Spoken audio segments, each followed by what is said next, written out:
সম্প্রতি ভারতীয় সংবাদ মাধ্যম দ্য হিন্দুকে দেয়া এক সাক্ষাৎকারে আগামী নির্বাচনে আওয়ামী লীগের অংশগ্রহণের প্রশ্নে অন্তর্বর্তী সরকার প্রধান ডক্টর ইউনূস বলেছেন, আমরা রাজনৈতিক দলের বিষয়ে সিদ্ধান্ত নিতে চাইনি।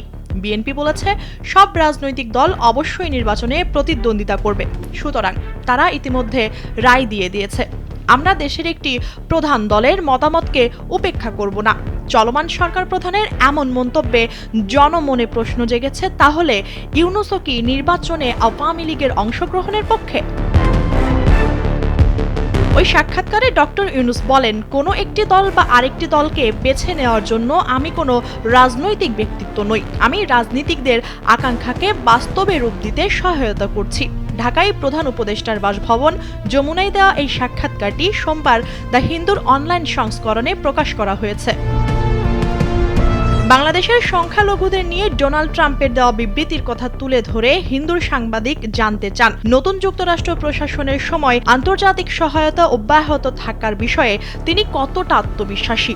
জবাবে ডক্টর ইউনূস বলেন, সম্ভবত তিনি সঠিকভাবে অবগত নন। এটা অপপ্রচার যা বিশ্বজুড়ে চলছে। কিন্তু যখন তিনি বাংলাদেশের সঙ্গে কাজ করতে গিয়ে বাস্তবতা সম্পর্কে জানবেন, তখন ট্রাম্প অবাক হবেন যে তাকে কতটা ভিন্নভাবে বাংলাদেশ সম্পর্কে জানানো হয়েছে।